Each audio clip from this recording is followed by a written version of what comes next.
ओम शांति। कभी कभी हो ऐसा लगता है कि जैसे मेरा ही जीवन दुनिया में सबसे अधिक समस्याओं से भरा हुआ है। एक समस्या खत्म नहीं होती, दूसरी आ जाती है, दूसरी नहीं खत्म होती, तीसरी आ जाती है। कभी हेल्थ का इशू है, कभी अपनों की हेल्थ का इशू है, कभी धन का अभाव है, कभी रिश्तों में कटुता आ जाती है, कभी बच्चों की चिंता है, कभी उनके करियर को लेकर, कभी उनकी जॉब को लेकर। कहने का भाव ये है कि ऐसा लगता है कि जैसे जिंदगी एक संघर्ष है। जिंदगी ऐसा लगता है जैसे बहुत सारी समस्याओं से भरी हुई है।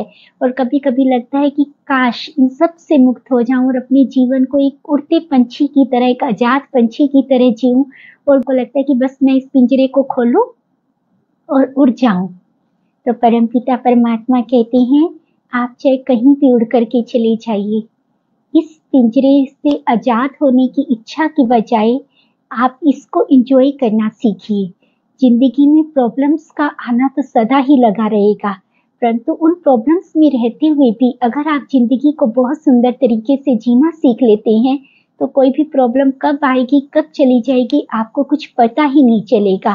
परंतु आपको लगता है कि ये कहना तो बहुत आसान है, परंतु वास्तविकता में ऐसा कुछ नहीं हो सकता है। तो आज हम इसका बहुत सुंदर तरीका बतला रहे हैं। आप इसको एक बार सिर्फ आजमा करके देखिए, 101% आपको रिजल्ट्स मिलेंगे। देखिए, जब तक हमारे सिर पर हमारे माता पिता का, हमारे बड़ों का साया होता है, तो सच्ची बतलाना, जब आप छोटे थे तो क्या कभी आपको टेंशन इतनी होती थी? मतलब सारी आपकी टेंशन किसको होती थी? आपके पेरेंट्स को होती थी ना। आपको क्या लगता था कि जैसे अगर हमारे स्कूल की फीस जानी है, हमारी यूनिफॉर्म है, या हमारे घरों में कोई भी प्रॉब्लम्स आ रही हैं, या रिश्तों में, संबंधों में, जितने हम छोटे थे उतना हम इन सब चीज़ों से बहुत दूर थे। बहुत सारी प्रॉब्लम्स तब भी आती होंगी लेकिन हमारे तक नहीं आती थी, माना हमारे जीवन तक नहीं आती थी। वो सिर्फ कहाँ तक रहती थी? हमारे पेरेंट्स के जीवन तक रहती थी। हमारे पेरेंट्स अपने आप उनको हैंडल कर लेते थे और उन चीज़ों को हमारे तक नहीं आने देते थे। फिर जैसे जैसे हम बड़े होते गए, फिर हमारे सिर पर जिम्मेवारियों का बोझ आ गया। आज हम खुद पेरेंट्स बन जाते हैं तो हमको सारी टेंशन हैं अपने बच्चों की। परंतु परम पिता परमात्मा कहते हैं, आप चाहे कितने भी बड़े हो जाएं, कितने भी बड़े हो जाएं, लेकिन पेरेंट्स के लिए तो आप सदा ही बच्चे रहेंगे। फिर हम कहेंगे आज तो शायद किसी के पास पेरेंट्स हैं और किसी के पास तो शायद अनफॉर्चुनेटली नहीं भी होंगे, है ना। तो फिर किसी के पास अगर हैं भी तो उनके साथ नहीं हो, ये भी हो सकता है। परंतु एक है जो हम सभी का पेरेंट है, जो हम सभी का माता पिता है, वो है परम पिता परमात्मा।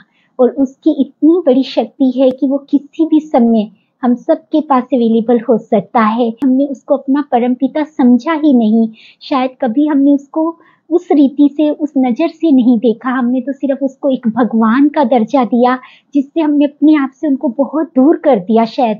लेकिन आज अगर हम उसको अपने माता पिता के तौर पर देखें, तो जब हम उसको अपने माता पिता के तौर पर देखेंगे तो उससे अधिक शक्तिशाली तो कोई नहीं है ना दुनिया में।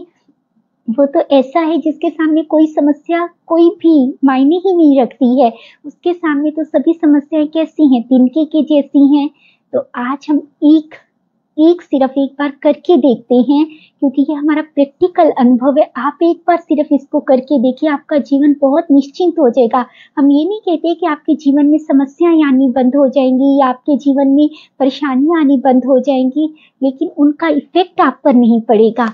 वो आपके पास से ऐसे चली जाएंगी जैसे मक्खन से बाल, मतलब वो आपको टच नहीं कर पाएंगी।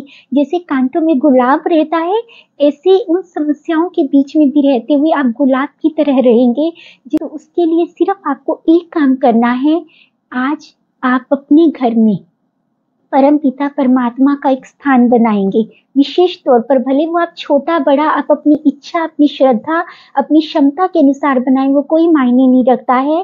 परंतु आज आप परम पिता परमात्मा का स्थान निश्चित करेंगे और बड़े प्यार से परम पिता परमात्मा के सामने बोलेंगे, आज आपका ये घर है, आज से आप इस घर के हेड हैं। जिस दिन आपने उनको अपने घर का हेड बना लिया, कभी भी आपको हेडेक नहीं हो सकता है। आप सारी जिम्मेवारियां आज उनको दे दीजिए और खुद निश्चिंत हो जाइए। आप परम पिता परमात्मा को बड़े प्यार से बोलिए कि मुझसे बहुत बड़ी गलती हो गई कि आज तक मैं आपसे इतनी दूर रहा। आप उनकी गोद में सिर रखिए मन से और बिल्कुल निश्चिंत होकर के बोलिए कि बस आज से मैं जो हूँ, जैसा हूँ, बस आपका हूँ। फिर कहिए कि ये परिवार, ये घर आपका है, ये सारी जिम्मेवारियां आपकी हैं, बस मैं तो आपकी गोद में पूरी तरह से सुरक्षित हूँ। और फील करना जैसे परमपिता परमात्मा ने अपना हाथ आपके सिर पर रखा और बड़ी प्यार से सहलाया और कहा कि बच्ची तू चिंता मत कर, मैं बैठा हूं ना।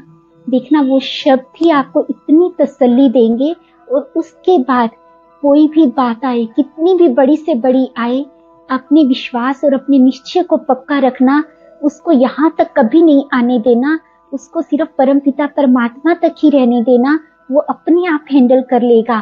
फिर निश्चिंत रहना, फिर ये नहीं सोचना कि पता नहीं कैसे होगा, नहीं, जब उसने अपनी जिम्मेवारी ले ली है तो वो बहुत अच्छे से निभाता है। दुनिया में कोई अपनी जिम्मेवारी निभाए या ना निभाए, लेकिन परमपिता परमात्मा कभी भी अपने वायदे से पीछे नहीं हटते हैं।